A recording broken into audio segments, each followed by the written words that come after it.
Right guys, no boring intro of me chatting shit for ages at the start. It's time, we're just jumping straight into drifting. So we're at Rockingham, we've got Luke behind us, I'm in the 350, he's in the 350. There's no Sean this time, he pussied out. So yeah, we'll see how this goes. It's a different layout like it always is at Rockingham, so it's taken a little while to learn. It's kind of similar to one that we've done before, but yeah, still taking a while to learn it and get comfortable with it. So yeah, we've done like 4 or 5 laps so far, so we're not like super comfortable with it or anything, but we'll see how this goes.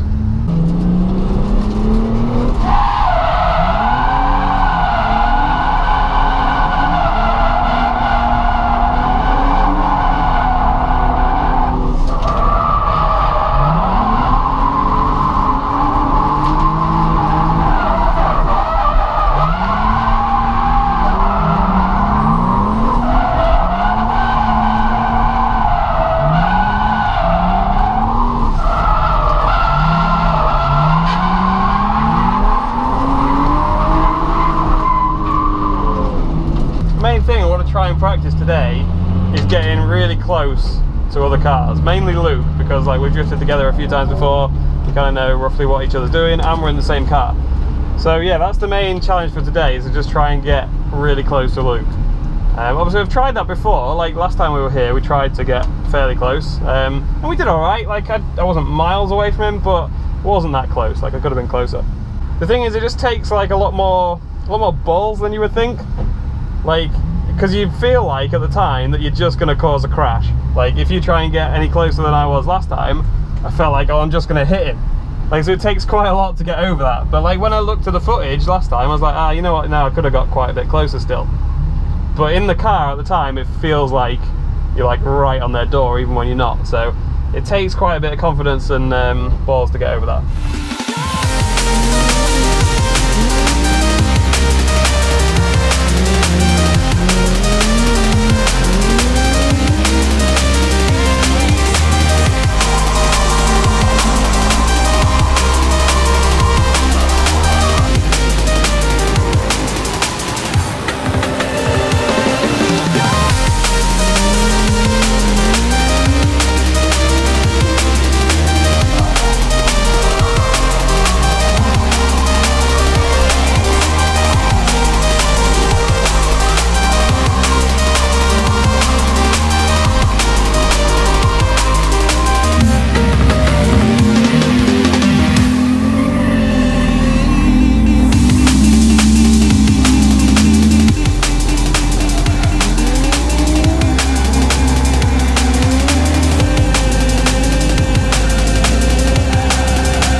Decent.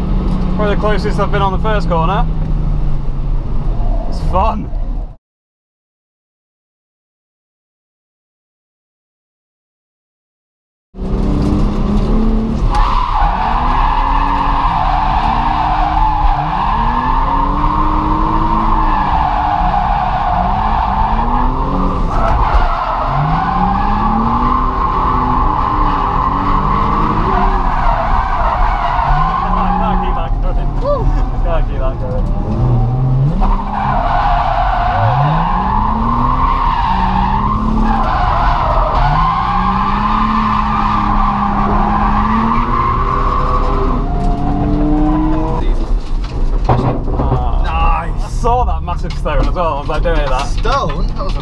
planet.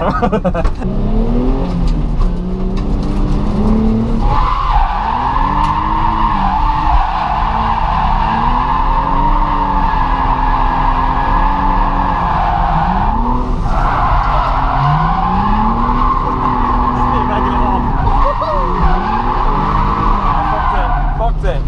Oh, damn it. Good last bit. Oh, again.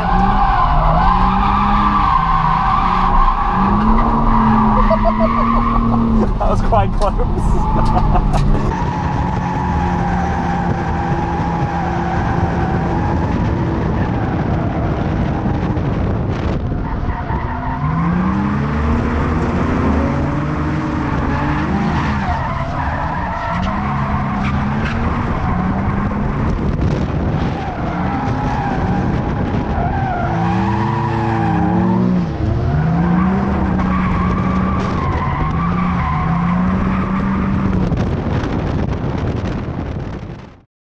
Okay, so we survived the drift day with no crashes, which is a miracle for me, as you all know. But on the way home, somebody crashed into me. So yeah, got a little bit of damage on the 350, which is kind of annoying because it was completely their fault. Basically, I'll try and explain what happened. Me and Luke stopped at McDonald's to get some food on the way home, and then leaving the McDonald's car park, just driving to like a big car park. It was like part of an Asda shopping centre thing. And yeah, so driving down like this long sort of straight road that goes through the middle of the car park, and there's like junctions at either side that lead to all the car parking spaces. Obviously, if you're coming to one of those junctions, you've got to stop and give way to the people that are already on the straight road that you're going to be joining. Like there's lines on the road that say give way, there's big like no entry signs on the opposite side and stuff like that. But regardless of all that, I'm driving down the long straight road, and this girl just drives straight out across the junction. Like didn't slow down, didn't stop at all, and I just T-boned her basically. So like she sort of smashed across like the nose of my car. Now, luckily for me, and not so luckily for her, my car didn't take that much damage. Her car was pretty fucked. Like, all of her airbags went off. The side of the door was caved in. The wheel wouldn't turn properly because it was hitting some of the fender that had been, like, bent in towards the wheel. But mine, basically, I just got a bit of a scratch on the front bumper. Well, a bit of a hole and a scratch on the front bumper. And the bonnet is slightly bent. Like, it won't quite close properly, and it kind of hits the fender on the way up. I'm hoping that that's just the hinges have been sort of knocked out of line a bit and we can sort it out really easily. Like, it shocked the shit out of me when it happened. Like, I'm just driving along and then bang, there's just a car, like, in front of me. Like, and I don't even know if I had time to touch the brakes or anything. Like, it was so instant. Like, it could have been a lot worse. If it had been, like, a second later, she would have just smashed straight into the side of me. So, yeah, it could have been worse. But, yeah, annoying either way. Anyway, as for the drift day itself, kind of distracted by that, but, yeah, the drift day, me and Luke were both kind of disappointed when we got home because at the time we both felt like we were like super close to each other, and like me especially, I thought I was like on his door, and then you get back and watch the footage and you're like not so much.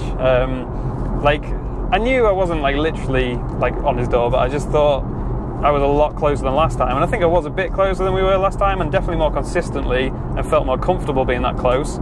But I wasn't like stupidly close like I thought I was. So yeah, I mean it's all a learning process. Like now that we both know what it feels like to be that close, and that it actually wasn't super close, and now we know, we can push it a little bit further. But it's really hard to get over that sort of fear of, well, I'm just going to crash into him. Like, because if I feel like I'm already super close, I'm not going to go even closer because I'm like, well, I'm just going to hit him. There's nothing to be gained from just hitting him. So yeah, it's kind of hard to get over that. Like, even though you know in your mind that, well, I know it feels like I'm going to hit him, but I probably won't. It's hard to kind of tell yourself that in the heat of the moment, I guess. But yeah, next time out, we'll both sort of bear that in mind and try and just push it a little bit more. But it was a step in the right direction again. We're getting closer and we're getting more consistent. So it was good. But yeah, I don't know what the next drift day will be. It'll probably be Final Boss, which is in Scotland, Driftland. Luke's not coming to that one, I don't think. He's still kind of on the fence whether he can afford it, so we'll see. But yeah, I'm doing that one, Adam's doing that one, Toby, Monkey London, is doing that one. If his car doesn't set fire again. Bad times. And yeah, that should be a good event. That won't be the next video, you see, though. The next video will probably be getting the hydraulic handbrake working in the 86. Finally, after a year and a half, finally get that working. So that'll probably be the next video you see. So yeah, I will see you there.